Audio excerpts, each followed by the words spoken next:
On this hillside, on Saturday the 14th of October 1066, a single battle between a few thousand men permanently changed the course of history in England and beyond.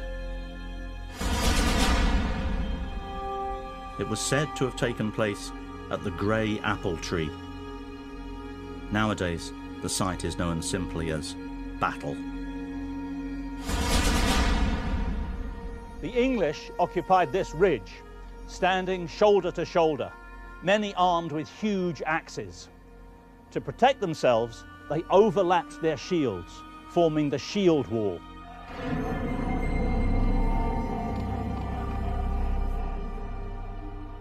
This was the traditional way of fighting, tried and tested over the centuries.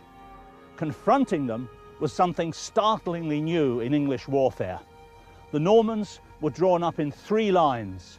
First the archers, then the infantry, then the mounted knights.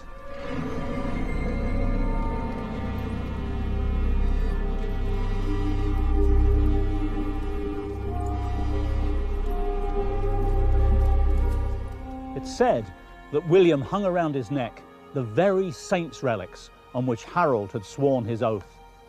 With the papal banner fluttering in the breeze, he must have been confident that God and the saints were backing him.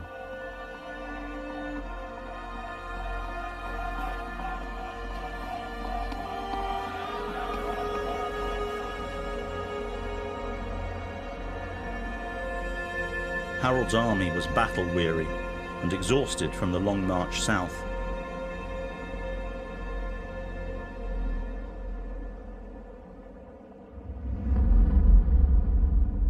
Fighting began about 9 o'clock in the morning.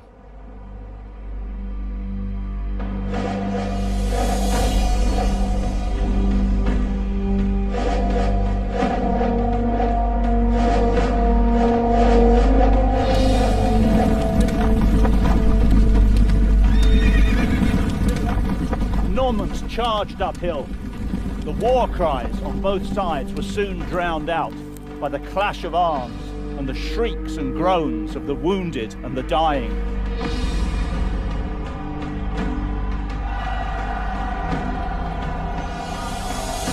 Harold's men were packed so densely behind their solid shield wall that the dead were unable to fall.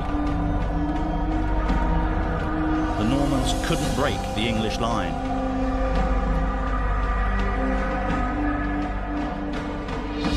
A rumour spread amongst the Normans that William had been killed.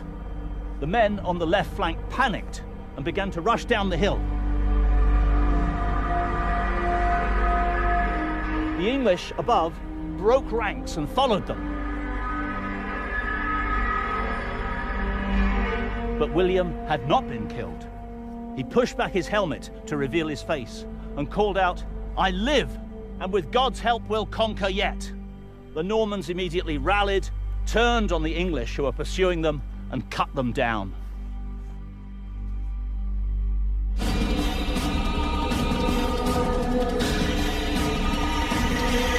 The English line was broken, and the Normans charged in.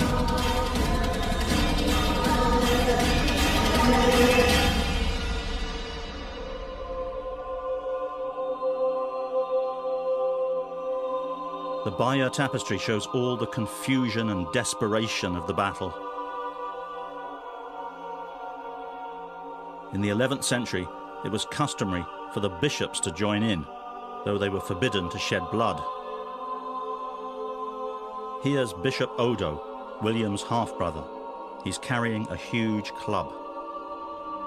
That way, he could break a few arms or heads without any bloodshed.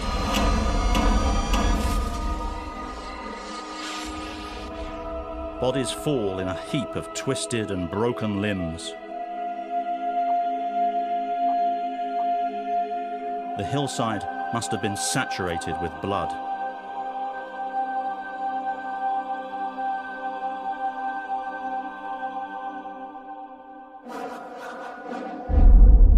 Then came the decisive moment, the death of King Harold. 2 early accounts of the battle say that an arrow struck the king in the eye.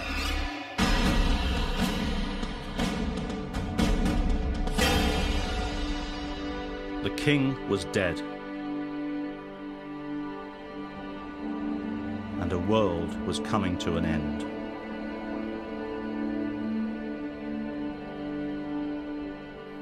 Harold's body was so mutilated that it couldn't even be found. It was recognised eventually, legend has it, by his mistress, Edith the Swan-Necked, who identified it by certain secret marks known only to her. And along with Harold, Anglo-Saxon England died on this battlefield. One of William's chaplains describes the scene. The flower of English youth, the flower of English nobility, covered the ground far and wide, filthy with their own blood.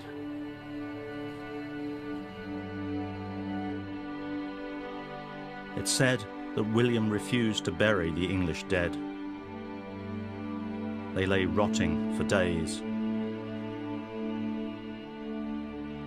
He would later relent and build an abbey here as penance for the carnage of the battle.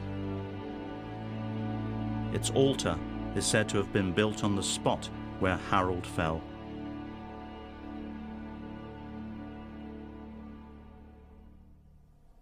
But in the immediate aftermath of the battle, William felt no remorse.